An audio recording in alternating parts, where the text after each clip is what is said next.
Assalamualaikum warahmatullahi wabarakatuh. Sahabat berkah, alhamdulillah kita bertemu lagi dalam serba-serbi Islam yang kali ini akan mengetengahkan tentang dahsyatnya huru-hara Tuhan. Sahabat berkah, sebelum lanjut, mohon untuk menonton video ini sampai habis ya, agar tidak terjadi kesalahpahaman. Oke sobat, mari kita ikuti selanjutnya.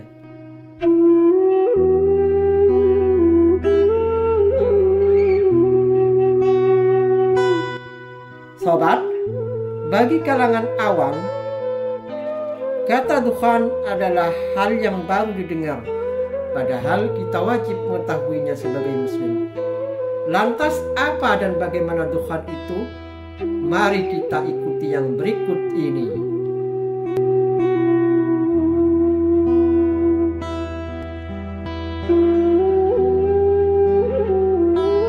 Dalam surat Ad-Dukhan ayat 10-11, Allah Ta'ala berfirman yang artinya, maka tunggulah hari ketika langit membawa dukhan atau kabut yang nyata yang meliputi manusia. Inilah azab yang pedih. Al-Imam Al-Qurtubi dalam tafsirnya menjelaskan tentang makna Ad-Dukhan dalam ayat ini. Makna Ad-Dukhan ada 3 pendapat.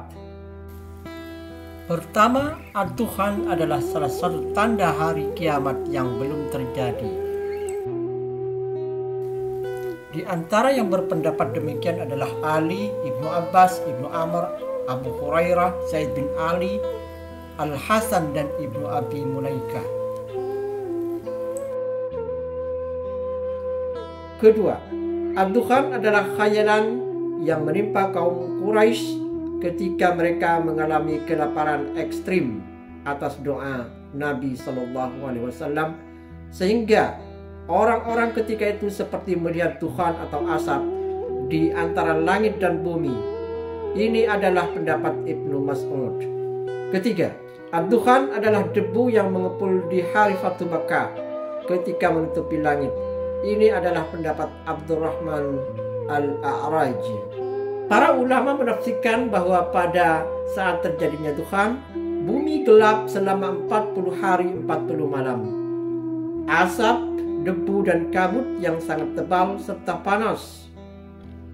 Dari saking panasnya, kata Rasulullah, orang-orang kafir sampai melepuh kulit mereka, dan dari hidung, telinga, mulut, mata mereka mengeluarkan asap. Mata mereka seperti mau lepas dari sarangnya, telinga seperti mau pecah, jantung mereka panas terbakar. Ini bukan saja terjadi pada orang kafir, akan tetapi juga kepada orang-orang yang imannya menyimpang, orang Islam yang berbuat dosa dan maksiat. Kata Rasulullah, mereka sama tersiksanya seperti orang kafir. Akan tetapi umat Rasulullah yang imannya lurus dan amal soleh mereka banyak sebelum dukhan terjadi, mereka aman. Saat dukhan sudah lenyap, matahari kembali nampak.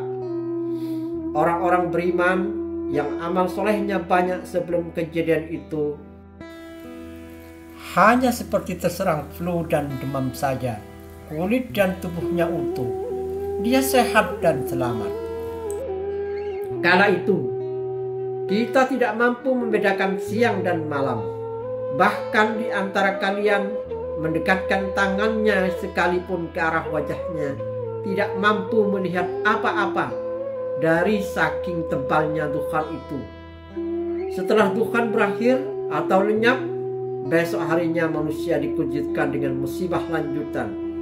Semua teknologi berhenti, listrik tidak ada lagi. Sinyal sudah hilang, mobil tidak bisa dihidupkan, pesawat tidak bisa diterbangkan. Semua yang memanjakan manusia dengan teknologi dan penemuan modern berakhir. Mengapa ini bisa terjadi? karena ada penyebabnya. Di masa itu iklim udara menjadi sangat panas, sementara orang keluar rumah. Sudah banyak bangkai-bangkai yang berserakan, bangkai binatang dan manusia yang tidak mampu bertahan meninggal dunia.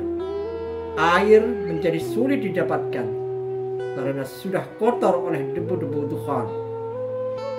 Sejak itu kelaparan mulai mewabah dan melanda di muka bumi.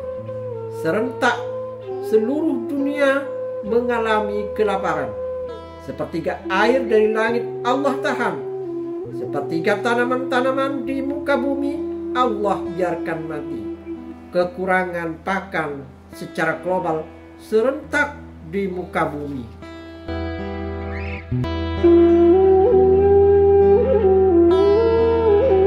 Tahun kedua, 2/3 air dari langit Allah tahan.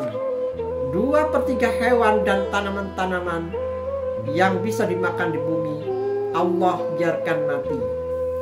Kelaparan semakin merajalela di seluruh dunia. Anak-anak kecil banyak berkelimpangan. Orang-orang dewasa juga sudah putus asa. Saat itulah hadis sahih Imam Bukhari di dalam kitab Al-Adabul Mufrad, Rasulullah bersabda, tidak akan terjadi kiamat sampai tetangga tega mendatangi dan membunuh tetangganya hanya demi memperebutkan sepotong roti yang ada. Kadang-kadang tetangga mengaku tidak punya makanan dan yang datang tidak percaya, maka dibunuhnya tetangga tersebut. La haula wala quwata illa billah. Beratnya hidup saat itu. Orang mulai berani makan bangkai karena lapar. Maka di Suriah baru-baru ini bangkai kucing dimakan orang. Bangkai tikus pun dimakan orang karena lapar. Ini akan terjadi secara global, bukan hanya di Suriah.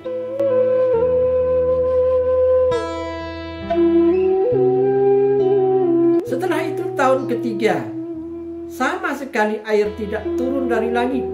Sama sekali tanaman-tanaman dan hewan ternak di bumi mati.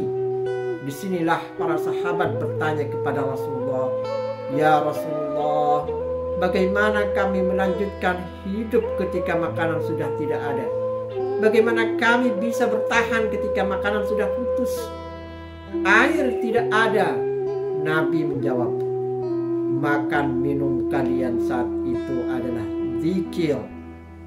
Nabi mengajarkan untuk mengatasi kejadian saat itu dengan doa Dunnun atau doa Nabi Yunus, yaitu dengan membaca La ilaha illa anta subhanaka inni kuntu minadh dhalimin. Lalu Allah perintahkan para malaikat turun. Kalian periksa siapa yang berzikir itu. Allah Maha tahu. Tapi Allah ingin beberkan kepada makhluk sampai hari kiamat. Malaikat periksa, ternyata zikirnya Nabi Yunus.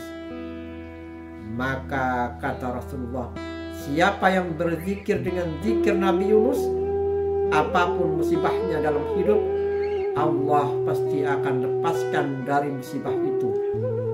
Kesulitan apapun yang ada, yang dia hadapi dalam hidup, Allah akan bebaskan dia dari kesulitan hidup itu. Setelah Tuhan, terjadilah tanda kiamat yang kedua, yang manusia sudah putus asa untuk hidup.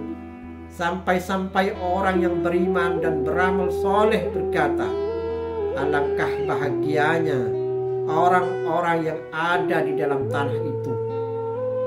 Kalaulah saya di posisi saat ini, saking beratnya hidup di dunia, maka saat itulah berita kemunculan Dajjal.